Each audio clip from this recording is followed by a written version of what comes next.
Record అవుతుందా?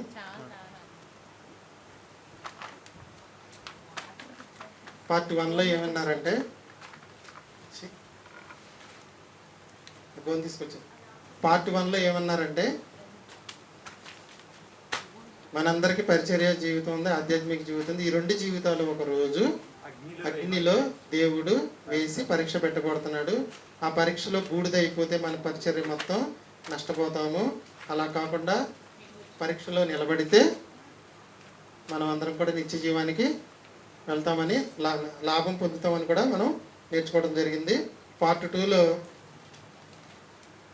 క్రీస్తు అనే బండ మీద దేవుడు కట్టమన్న బంగారము అంట. నేను బంగారము అంటే 3: బంగారము, వెండి, వెలగలరాలని అర్థం చేసుకున్నాను. బంగారం లాంటి పనులు, గడ్డి లాంటి పనులు. మొదటి బంగారం లాంటి పని అండి. ఏది దీని పార్ట్ 2కి మీకు టైటిల్ ఏంటంటే ఏది బంగారు లాంటి పరిచర్య, ఏది బంగారు లాంటి ఆధ్యాత్మిక జీవితం. ఏది బంగారు లాంటి పరిచర్య, ఏది బంగారు లాంటి ఆధ్యాత్మిక జీవితం. ప్రతి వ్యక్తికి పరిచర్య జీవితం, ప్రతి వ్యక్తికి ఆధ్యాత్మిక జీవితం ఉంటుంది. ఇది ఒకరోజు పరీక్ష పెట్టబడుతుంది. అదే దేవుని పరీక్ష, దాన్నే అగ్ని పరీక్ష. మన పని జీవితం రెండు అగ్నిలో నిలబడాలి. ఎట్టి పరిస్థితుల్లో కూడా అవి కాలిపోకూడదు. ఈ అగ్ని పరీక్షలో నిలబడాలి అంటే ఖచ్చితంగా ఏముంటాయండి?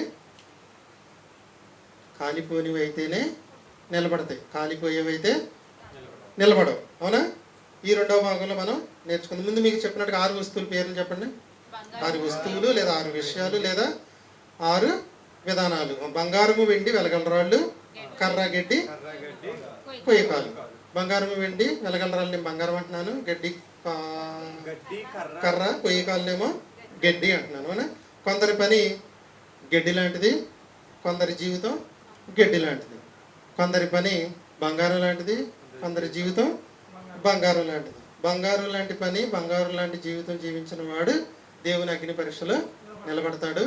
గడ్డి లాంటి భక్తి జీవితం, గడ్డి లాంటి ఆధ్యాత్మిక జీవితం కలిగిన వాడు దేవుని అగ్ని పరీక్షలో బూడిదైపోతాడు. లారీ గడ్డి రోడ్డు మీద వెళ్తుంది, 2 గ్రాములు లేదా కొన్ని 10 గ్రాములు బంగారం. ఏది దేనికి విలువ ఎక్కువ? బంగారానికి విలువ ఎక్కువ. రెండింటిని అగ్నిలో పడేస్తే ఇప్పుడు ఎవరి పని అలాంటిదని తేలాలంటే ఏం చేయాలి? పరీక్ష పెట్టాలి. ఏ పరీక్ష అంటే అగ్ని పరీక్ష. అగ్ని పరీక్ష గురించి మన పెద్దవాళ్ళకి బాగా తెలుసు, ఒకళ్ళు పెట్టారు అగ్ని పరీక్ష. కానీ ఈ అగ్ని పరీక్ష ఎవరికి ఉంది? ఇప్పుడు అందరికీ. మీకు, నాకు, క్రైస్తవుడైన ప్రతి వాడికి అగ్ని పరీక్ష ఉంది. చదువు వచ్చిన చదువు రాకుండా. మన గ్రామంలో చాలా చర్చలు మీకు అందరికీ తెలుసు. ఎవరు చేసేది గడ్డి లాంటి పరిచర్య, ఎవరు చేసేది బంగారు లాంటి పరిచర్య. ఈరోజు తేలిపోద్దండి. ఓకేనా?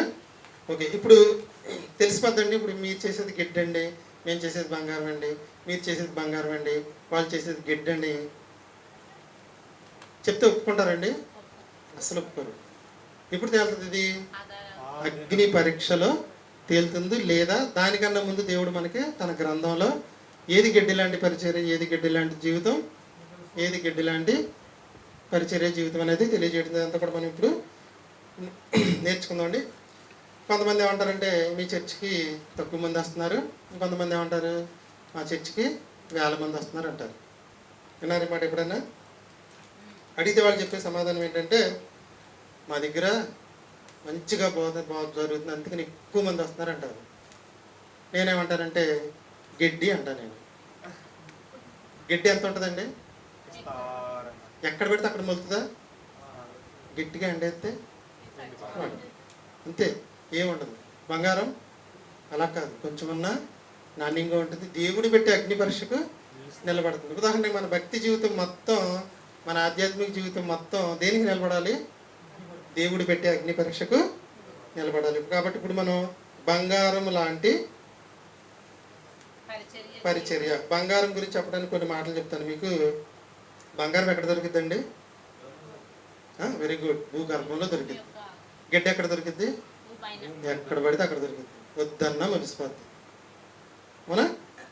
మరి మన పరిచర్య బంగారం లాంటి పరిచర్య, మన జీవితం బంగారం లాంటి జీవితం అవ్వాలి అంటే ఖచ్చితంగా కొన్ని పరీక్షలకు మనం నిలబడాల్సిన. పరీక్షలు ఏంటి, అసలు బంగారం అంటే ఏంటి, బంగారం రాళ్ళతో కట్టడం కట్టుకోవడం అంటే ఏంటి అనేది ముందుకు విందాము. బంగారం గురించి కొన్ని మాటలు ఏంటంటే మాటల్లో ఎక్కువగా మంచిగా మాట్లాడే వాళ్ళు ఏమంటారంటే బంగారం లాంటి మాటలు మాట్లాడేవి అంటారు. పిల్లల్ని అయితే నా బంగారము, నా బంగారపు కొండ అంటాం. అవునా? బాట లేదా మార్గాన్ని చూపేవాళ్ళని బంగారు బాట, భవిష్యత్తు గురించి చెప్పేవాళ్ళని బ్యాంకు వాళ్ళు బంగారు భవిష్యత్తు అంటారు. వస్తువుల గురించి అయ్యో బంగారం లాంటిది పగిలిపోయింది అంటాం. భార్యను చూసి నా బంగారం అంటారు, భర్తను చూసి నా బంగారం అంటారు. ఇది ఎంత అర్థం ఎందుకు చెప్పుకొచ్చానంటే, ఇష్టమైన దానిని బంగారంగా చూసుకుంటాం, పిలుచుకుంటాం, మాట్లాడుకుంటాం.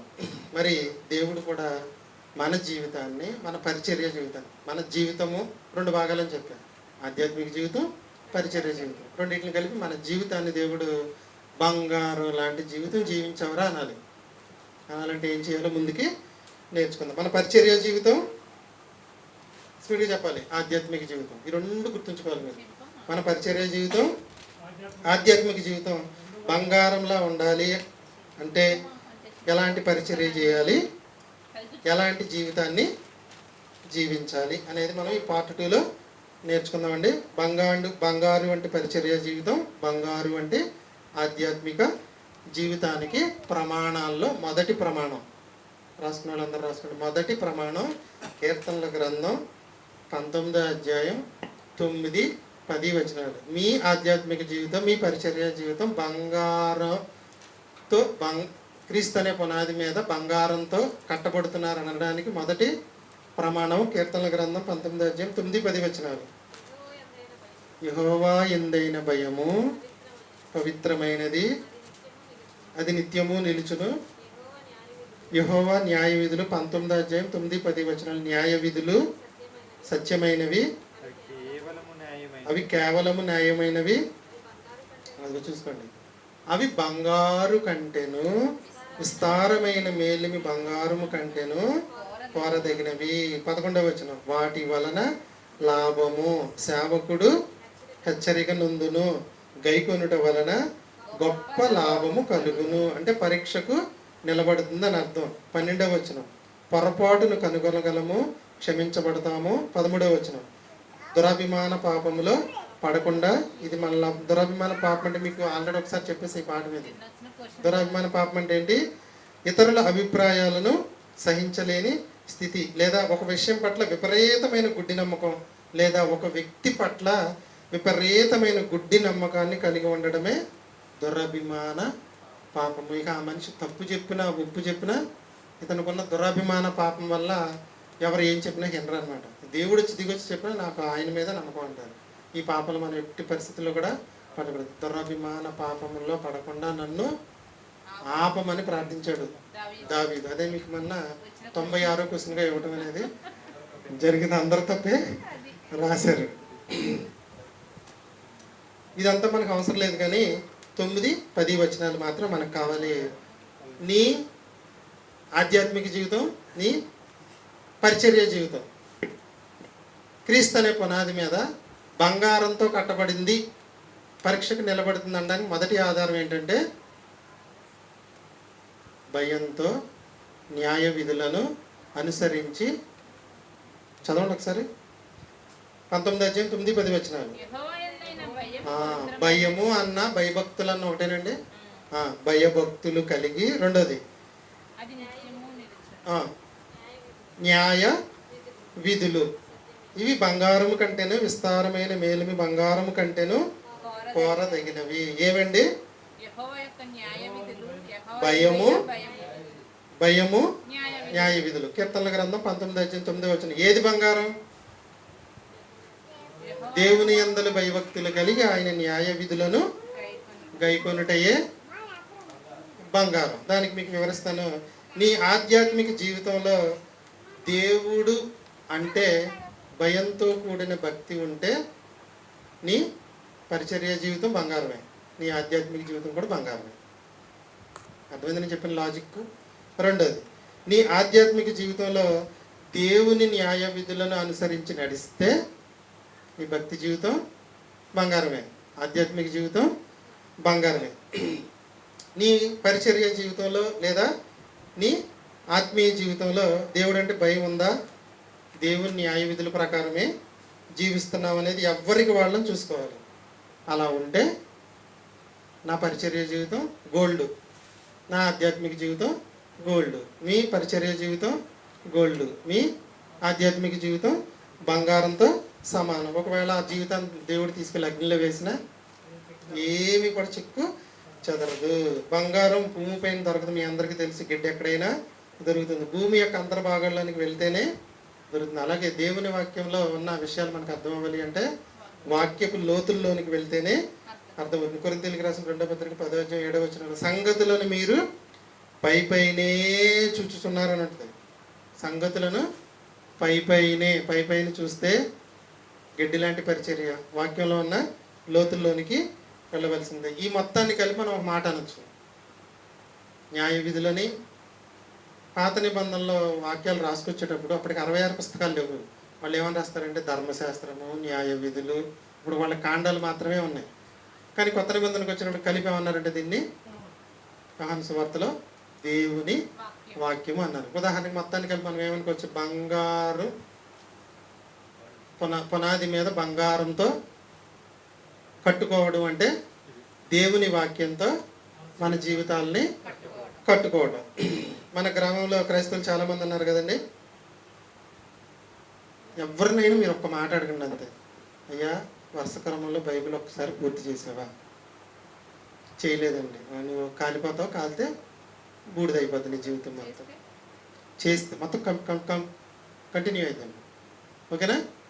రెండోది ఏమడగాలి, బైబిల్ మొత్తం వరుస క్రమంలో, మొదటిది బైబిల్ మొత్తం వరుస క్రమంలో ఒక్కసారైనా పూర్తి చేసావు. నేను పూర్తి చేయకపోయినా నా జీవితం కాలిపోతుంది, మీరు పూర్తి చేయకపోయినా మీ జీవితం కాలిపోతుంది.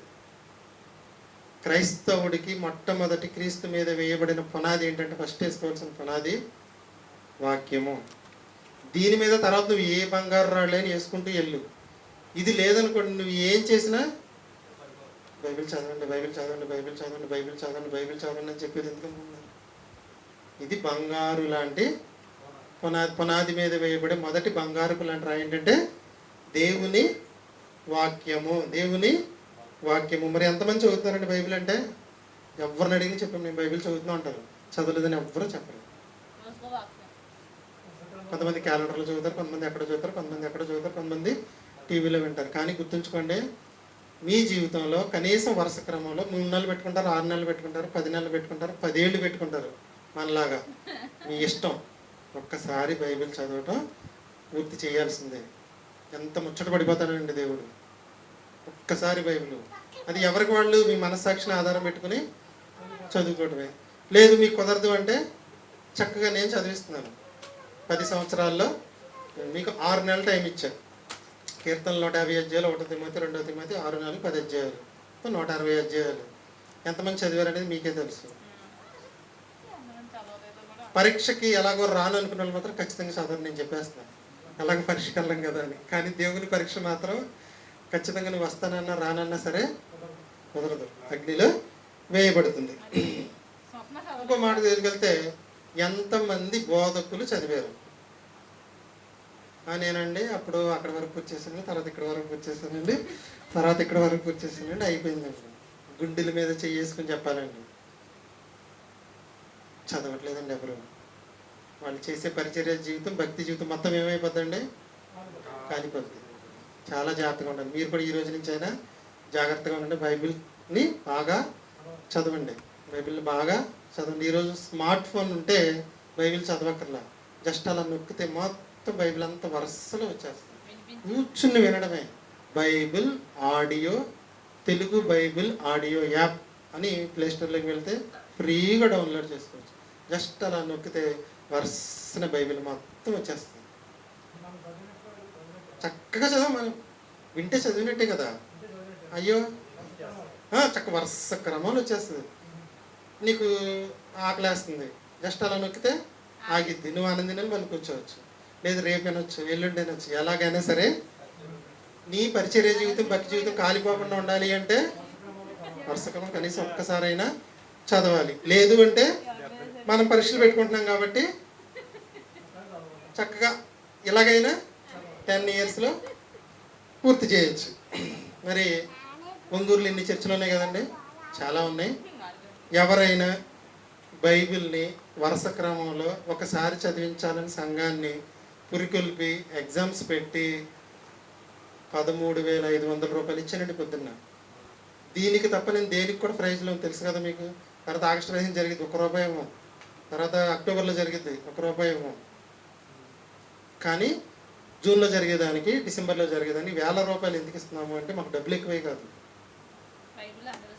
ఇది బంగారు లాంటి పని, బంగారు లాంటి పని కట్టడం. ఇది ఏమైంది అంటే దేవుని అగ్ని పరీక్షలో నిలబడుతుంది, ఖాళీ బూడిదవ్వదు. ఇప్పటివరకు అయింది వదిలేయండి.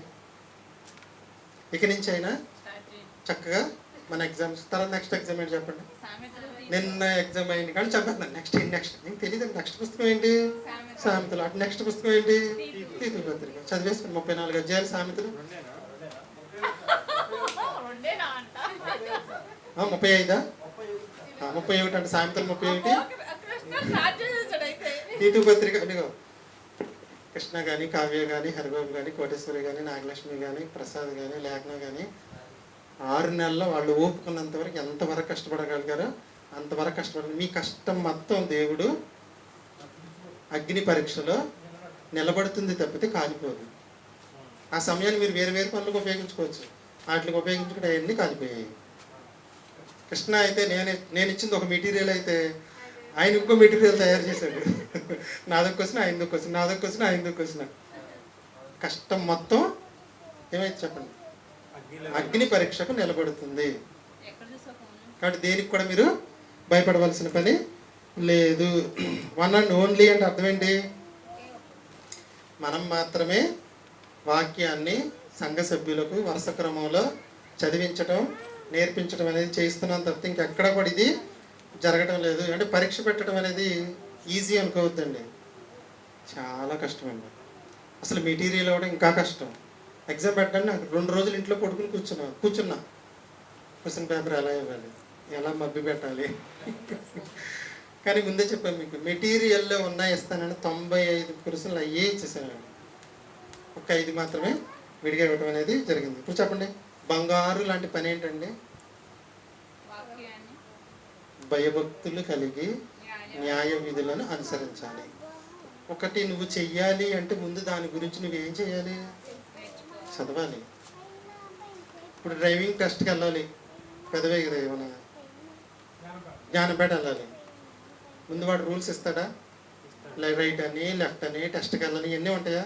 ఇవన్నీ ఏం చేసుకోవాలి? ముందు అడిచిన పాంప్లెట్లో చదువుకోవాలంటే నువ్వు కూడా ఏం చేయాలి అంటే వాక్యాన్ని చదవాలి. వరుస క్రమంలో బైబిల్ని పూర్తి చేసే వాళ్ళందరి జీవితం కూడా బంగారు జీవితం. ఇది అగ్నికి కాలిపోదు.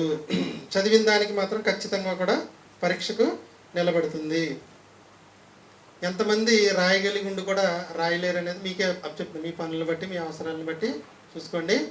మీకు 6 నెలల సమయం దేవుడు ఇచ్చాడు, కానీ మీరు 6 నెలల సమయాన్ని ఏం చేసుకున్నారంటే పరీక్ష రాయలేదు అంటే మీ జీవితం ఏమైనట్టండి? బూడిదైపోయింది. మన పరిచర్య జీవితం 6 నెలల జీవితం వేస్ట్ అయిపోయినట్టు. ఓకేనా? Very good. ప్రసాద్ ఏం చెప్తున్నాడంటే మరి చదువు రాని వారి పరిస్థితి ఏంటి? మనకి పార్ట్ 3లో వస్తుంది అది. ఓకేనా? మనం ఏంటంటే ఎంతమంది అయితే చదవగలరో అంతమంది ఏం చేయాలి అంటే చదువు రాని వాళ్ళు పరీక్ష రాయలేరు, కానీ ఫోన్లో పెట్టుకుని వినగలమా? వినలేమండి? ఖచ్చితంగా 150 అధ్యాయులు ఎన్ని రోజులు పడుతుందండి? 3 రోజులు అయిపోద్ది. అంటే మెటీరియల్ రాయడం నేను ఒక పూటలో రాసేసాను. అన్నీ మర్చిపోయి, మా ఆవిడని పిల్లల్ని కూడా మర్చిపోయి, మొత్తం మర్చిపోతేనే 5 క్వశ్చన్లు పేపర్ అది అవదు. 250 క్వశ్చన్లు ఇచ్చాను, కానీ 2 రిఫరెన్స్లే తప్పు వచ్చినాయి. అవి మీరు రాసేసుకున్నారు. ఒకటి ఎగ్జామ్లో మామూలు ఎగ్జామ్ 40 వస్తే పాస్, కొన్ని ఎగ్జామ్ 30 వస్తే పాస్, కొన్ని ఎగ్జామ్స్ అయితే క్యాస్ట్తో మార్కులు ఇన్నాను ఉంటాయి. కానీ మన ఎగ్జామ్ మాత్రం గుర్తుంచుకుని ఏమనుకోవద్దు, 80 వస్తేనే పాస్ అండి, 80లోకి వస్తే ఫెయిల్. ఇది దేవుడికి సంబంధించిన పరీక్ష. ఎవరైతే కీర్తనలో 1 తిమోతి 2 తిమోతి 6 నెలల పాటు బాగా కష్టపడి రాశారో వారే దేవుని దృష్టిలో బంగారాలు. మిగిలిన వాళ్ళందరూ కూడా ఏమైపోద్దంటే గడ్డి అనుకుంటాడండి దేవుడు. కాబట్టి న్యాయ విధులు నీకు తెలియాలన్నా, భయభక్తులు నీకు తెలియాలన్నా ఏం చేయాలంటే దాన్ని ఒక్కసారి చదవాలి. ఈ ప్రపంచంలో ఎన్నో మారినాయి, కానీ బైబిల్ గ్రంథం మాత్రం అలాగే ఉంది. ఎప్పటికైనా సరే దాంట్లో మార్పు అనేది ఉండదు, అప్డేట్ కూడా ఉండదు. అప్డేట్ ఉంటుందండి. ఈరోజు నువ్వు ఫోన్ కొంటే రేపే వచ్చేది అప్డేట్, తర్వాత మళ్ళీ 6 నెలలకు వచ్చేస్తుంది అప్డేట్. ప్రతిదానికి అప్డేట్ ఉంది, కానీ వాక్యానికి మాత్రం అప్డేట్ అనేది లేదు. నీ ఆధ్యాత్మిక జీవితం, నీ పరిచర్య జీవితం బంగారు లాంటిది అవ్వాలి అంటే న్యాయ విధులను భయంతో వంట పట్టించుకోవాలి. చర్చిలో జరిగే ప్రతి పరీక్షను చక్కగా నిర్లక్ష్యం వహించకుండా చక్కగా రాసుకోవాలి. అప్పుడు దాని ప్రయోజనాలు నువ్వు కోల్పోకుండా ఉంటావు. ఇది మీకు చాలా చిన్నగా కనపడవచ్చు, కానీ దేవుని దృష్టిలో ఇది బంగారం. క్రీస్తు అనే పునాది మీద కట్టుకునే బంగారం. ఇది అగ్ని పరీక్షకు నిలబడుతుంది. భయము ఉన్న భయంతో పాటు ఏమొస్తుందంటే మనిషికి ఆటోమేటిక్గా భక్తి అనేది వస్తుంది. భయము భక్తి ఉన్నవారే చక్కగా వాక్యాన్ని చదువుతారండి. కాబట్టి మనం అందరం కూడా ఏం చేయాలి అంటే 95కి 95 వచ్చినాయండి కృష్ణకి. ఒక్క మొక్క కాదు, ఒక్క పుల్లు కాదు, ఏదైతే ఆడారు ఆయన 93 వచ్చినాయి కావ్యం. ఎక్కడ ఒక అక్షరం కూడా పుల్లు బాగా చాలా బాగా రాయటం అనేది జరుగుతుంది. 6 నెలల పాటు కష్టపడ్డారు. 6 నెలల్లో మనం ఈ 6 నెలల్లో ఏదైనా మిస్ అయ్యామా? పార్టీలు కానీ, ఫంక్షన్లు కానీ, ఇంకేదైనా మన పనులు కానీ, మన అవసరాలు కానీ, మన ఊరు ప్రయాణాలు కానీ, అన్నీ ఈ 6 నెలల్లో ఏది మిస్ అవ్వలేదు. కానీ ఏం మిస్ అయిపోయామంటే ఎగ్జామ్ మిస్ అయిపోయాం. రెండోది ఎగ్జామ్లో పాస్ అవ్వటం మిస్ అయిపోయాం. ఏది బంగారు లాంటి జీవితమో, దేవుడు దేన్ని బంగారంతో చూస్తాడో, ఏ పని అగ్నికి కాలిపోదో ఆ పనులు మనం చేసుకుంటూ వెళ్తేనే రేపొద్దున మన పని అనేది, మన పరిచర్య జీవితం అనేది, మన భక్తి జీవితం అనేది నిలబడుతుంది. లేదంటే కాలిపోతుంది. ఓకేనండి, అర్థమైందా? మొదటిది అగ్ని పరీక్షకు నిలబడాలి అంటే బైబిల్ చదవండి, న్యాయ విధుల్ని నేర్చుకోండి, భయం భక్తితో న్యాయ విధులను అనుసరించాలి. చర్చిలో జరిగే ప్రతి పరీక్షని ఎవ్వరు కూడా నిర్లక్ష్యం చేయవద్దు. ఇది పునాది మీద కట్టబడుతున్న బంగారు రాళ్ల వంటిది. ఇది అగ్ని పరీక్షకు ఏమవుతుందంటే నిలబడుతుంది. మొదటి బంగారు రాయి ఏదండి? భయంతో న్యాయ విధులను అనుసరించుట. అనుసరించాలంటే ముందేం చేయాలి? వాటిని చదవాలి. నీ భక్తి జీవితం లేదా పరిచర్య జీవితం, ఆధ్యాత్మిక జీవితం బంగారు లాంటిది అవ్వాలి అంటే దేవుని యందు భయభక్తులతో న్యాయ విధులను బాగా నేర్చుకోవాలి. బైబిలే చెప్పింది ఏమని? బైబిలే బంగారం అని చెప్పిందా చెప్పలేదా? ఇప్పుడు చూపించింది అదే కదా మీకు. బంగారము కంటేను, జుంటిదైన తారల కంటేను కోరదగినది ఏంటి? దేవుని యొక్క వాక్యము. సింపుల్గా మనం నేర్చుకుంటే. కాబట్టి ఇప్పుడు ఏం చెప్పండి? ద్వితీయోపదేశకాండం 17వ అధ్యాయం 16వ వచనం చదివి పరీక్షను రాసి బోరు కొట్టేసి నేను క్యాలెండర్లో ఇట్లా, నీవు నీ బ్రతుకు దినములన్నిటను గాలి పీల్చుచుండవలెను, నీరు త్రాగుచుండవలెను, ఆహారము భుజించుచుండవలెను, దానితో పాటుగా దేవుని గ్రంథమును చదువుచుండవలెను. బ్రాకెట్లో చదువు వచ్చిన వారని ఉందండి, బ్రాకెట్లో చదువు రాని వారని ఉందా? వాళ్ళు లేదు వీళ్ళు లేదు, అందరూ కూడా బైబిల్ గ్రంథమును చదువుచుండవలెను. చదువుతో సంబంధం లేదు. నాకు చదువు రాదండి, వంట చేయనండి అంటది ఆవిడ. నాకు చదువు రాదండి, ఆ పని చేయను ఈ పని చేయను అంటారండి. అక్కడ రాని చదువు అడ్డం ఎక్కడ అడ్డం అవుతుందంటే ఇక్కడ అడ్డం అవుతుంది. మీరు ఒకటి గుర్తుంచుకోండి, మనిషి మనస్సుని మార్చే ఏకైక మాట ఏంటంటే దేవుని మాట. అది మనిషి హృదయంలోనికి వెళ్తే మనిషి మారిపోతాడు. దెయ్యం ఏం చేస్తుందంటే అది మాత్రం వెళ్ళనివ్వదు. చదువుతో సంబంధం. నీవు నీ బ్రతుకు దినములన్నిటను బైబిల్ గ్రంథమును చదువు వచ్చిన వారు చదువుచుండవలెను ఉందండి. చదువుచుండవలెను. చదువు రాని వాళ్ళు ఏమి చేయుచుండవలెను? వినుచుండవలెను. వింటే చదివినట్లేనా? చదివినట్లే. చెప్పండి అంటే ఒకట నీ పరిచర్య జీవితం, భక్తి జీవితం బంగారం లాగా దేవుడికి కనపడాలి అంటే బైబిల్ గ్రంథాన్ని చదవాల్సిందే.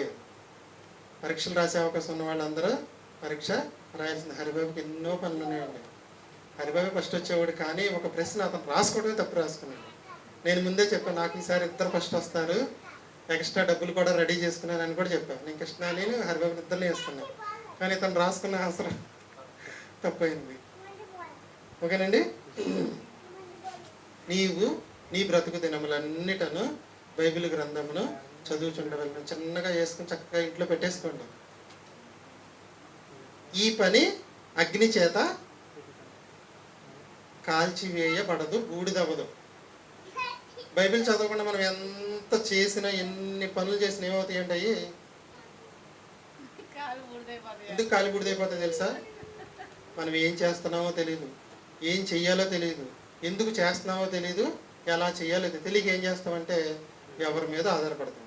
అతని మీద దురభిమాన పాపంతో అతను ఏం చెప్తే అదే చేస్తాం. అతను తన పేరు కోసం ఎలా కావాలంటే అలా వాడుకుంటాడు. హరిబాబుకి ఏం తెలియదండి.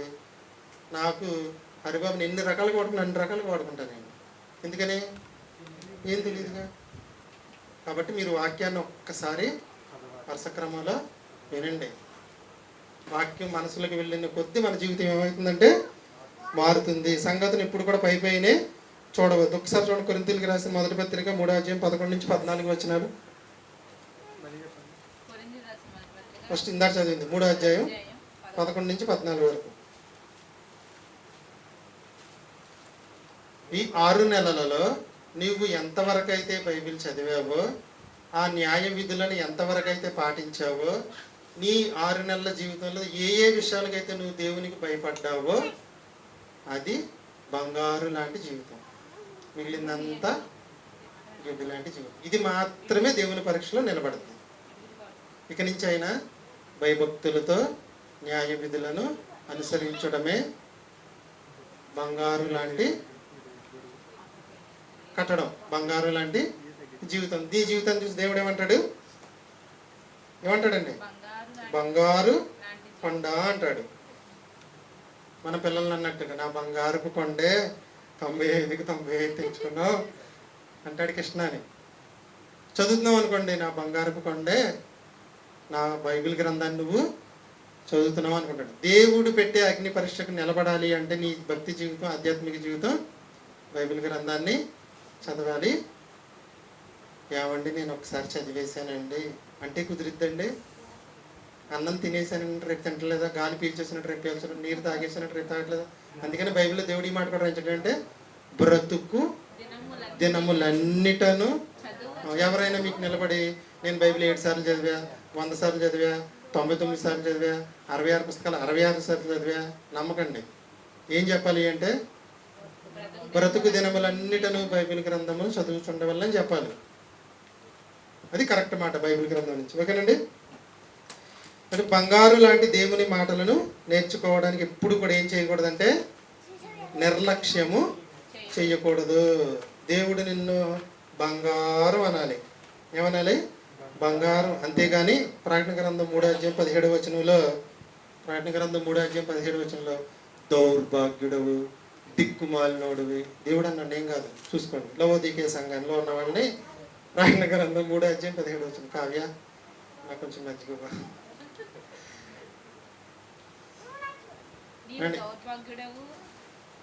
ఎవరిని అంటున్నాడు అనుకున్నారు? పరిచర్య జీవితం, ఆధ్యాత్మిక జీవితాన్ని చూసి అంటున్నాడు. అతని యొక్క పరిచర్య జీవితాన్ని, ఆధ్యాత్మిక జీవితాన్ని చూసి దేవుడు ఏమంటున్నాడు? దౌర్భాగ్యుడు. ఏమనాలి దేవుడు? నా బంగారమా అనాలి. అనాల్సింది ఏమంటున్నాడు? దౌర్భాగ్యుడవు, దరిద్రుడవు, దిక్కుమాలిన వాడు అని బూతు మాటలాగా ఉన్నాయి కదండి. గుడ్డివాడవు, దిగంబరుడవు. ఇది లవోదిక ప్రభువు మెచ్చుకుని వాడే ధన్యుడు. మొట్టమొదటిది ఏది బంగారం అండి? వాక్య. చెప్పండి. వాక్య బంగారం. మొదటి బంగారం ఏంటి? అమ్మ అందరికి చితాగేద్దాం. ఆపేస్తాను.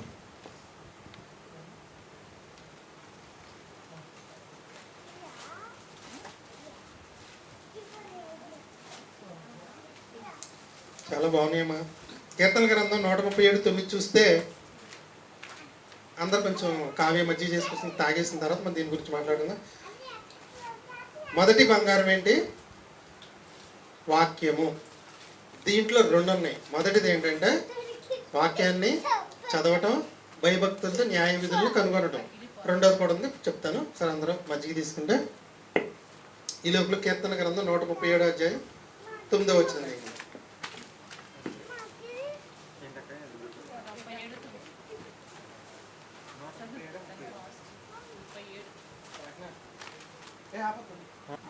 తింటూ వినండి, వింటూ తినండి. దేవుడు నిన్ను నా బంగారం అనాలే కానీ దౌర్భాగ్యుడా, దిక్కుమాలినోడా, దరిద్రుడా, గుడ్డోడా, దిగంబరుడా అని మనం ఎప్పుడు కూడా అనకూడదు. ఓకేనండి? అలా అన్నాడు అంటే మన భక్తి జీవితం, ఆధ్యాత్మిక జీవితం ఏమైనట్టంటే కాలిపోయినట్టు. ఓకే, వాక్య బంగారంలోనే మరికొంత సమాచారం ఏంటంటే కీర్తనల గ్రంథం 137:9. కీర్తనల గ్రంథం 137:9. వీళ్ళందరికి ఇచ్చేసా, అక్కలందరికి ఇచ్చేసా.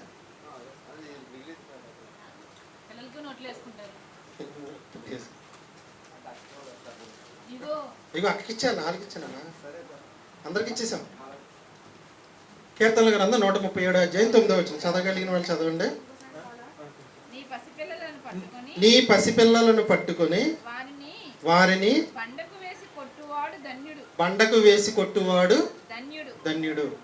వాక్య బంగారంలో 2వ భాగం ఏంటంటే, మొదటి భాగం వాక్యమే బంగారం, భయభక్తులతో న్యాయ విధులను అనుసరించాలి అంటే ఖచ్చితంగా దాన్ని చదివి తెరాల్సిందే. రెండోది ఏంటంటే పసిపిల్లలను పట్టుకొని వారిని బండకేసి కొట్టువాడు ధన్యుడు. మన పిల్లలను అంటే బండకేసి కొడితే ధన్యులు అంటండి. మనం సంగతులను ఎలా చూడాలని చెప్పాను మీకు? పైనే చూడకూడదు, లోతుల్లోనికి వెళ్ళి చూస్తేనే బంగారం అనేది మనకి బయటపడుతుంది. బండ అంటే 1 కొరింథీ పత్రిక 10:4 ప్రకారం క్రీస్తు అనే బండ. బండ అంటే క్రీస్తు. పసిపిల్లలు అంటే యోబు గ్రంథం 15:35, యాకోబు పత్రిక 1:15 ప్రకారము పిల్లలందరూ కూడా పెద్దవారయ్యే కొద్ది దేంట్లోకి వెళ్ళిపోతున్నారంటే దురాశను గర్భంగా ధరించి పాపాన్ని కంటున్నారు. పిల్లల్లో ఏముంది అంటే పాపం ఉంది. ఈ పాపంతో ఉన్న పిల్లల్ని తీసుకెళ్ళి క్రీస్తు అనే బండకేసి కొడితే చచ్చిపోతారు కదండి అనొద్దు. పిల్లలు చావరు, పాపం పటాపంచలైపోతుంది. ఆ బండ మీదకి వెళ్ళి మనం పడినా, ఆ బండ వచ్చి మన మీద పడినా పాపము పటాపంచలైపోద్ది తప్పితే మనకేమీ అవ్వదు. దాన్ని ఒకసారి చదువుకోండి మీరు. 137:9 నీ పసిపిల్లలను పట్టుకొని వారిని బండకేసి కొట్టువాడు ధన్యుడు. వారి పాపం నశించిపోవాలంటే వారిని క్రీస్తు అనే బండకేసి కొట్టాలి. వారి పాపాలు నశించిపోతాయి, క్షమించబడతారు. మత్తయి సువార్త 21:44 ఈ రాతి మీద పడివాడు తునకలై పోవును. రాయి ఎవరు అంటే 42 క్రీస్తు అని రాయబడింది మనకి. నీ పసిపిల్లలను పట్టుకుని వారిని బండకేసి కొట్టువారు ధన్యులు. ప్రతి ఆదివారం మన పిల్లల్ని దేనికేసి కొడుతున్నాం మనం? చిల్డ్రన్స్ బైబిల్ స్కూల్ అనేది అదే. అన్ని చోట్ల సండే స్కూల్ జరిగిద్ది. సండే స్కూల్ చెప్పే టీచర్కి ప్రార్థన చేయటం రాదు. ఇవాళ జ్ఞానం లేనివాడు కూర్చున్న వాళ్ళకి ఏం బోధిస్తాడంటే ఏమీ బోధించుకోడు. కాబట్టి దీన్ని చెడగొట్టడానికి చాలా ప్రయత్నాలు చేశారు, కానీ దేవుడు మాత్రం చక్కగా నిలబెట్టించాడండి. కాబట్టి మొదటిది మనం పెట్టే ఎగ్జామ్స్ బంగారం లాంటి కట్టడమే. ఇది అగ్ని పరీక్షకు నిలబడుద్ది. నిలబెట్టుకోవాల్సిన బాధ్యత మీది. రెండోది పసిపిల్లలను బండకేసి కొట్టువాడు ధన్యుడు. నీ బాలుడు నడవవలసిన త్రోవను వానికి నేర్పమంటే చెవులు మెలిపెట్టి తీసుకొచ్చి చర్చిలో కూర్చోబెట్టవలసిన బాధ్యత తల్లిదండ్రులది. ఇదే బాలుడు నడవవలసిన త్రోవ. వచ్చే ఆదివారం పరీక్ష జరిగిద్దంటే పిల్లలకి. పై వచ్చే ఆదివారం నుంచి మనకి లేకుండా స్పెషల్గా వెనకాల కూర్చుని రాపిస్తుంది. మనకేమి ఇబ్బంది లేకుండా బాధ్యత చెప్పేశాను. కాబట్టి ఇప్పుడు చెప్పండి, క్రీస్తు అనే బండ మీద మనం చేసే పనులు బంగారం లాగా ఉన్నాయా, గడ్డిలాగా ఉన్నాయా? మీకు మీరు తెలుసుకుని నాకు నేను చూసుకుంటే మనకేం తెలియదంటే మనం వెళ్ళే రూటు బంగారమే, మనం పెట్టే పరీక్షలు బంగారమే, మనం చదివే విధానం కూడా బంగారమే, పిల్లల స్కూల్ కూడా బంగారమే. ఏమంటే ఒకటండి, చెప్పండి. డౌట్ ఏమీ లేదా?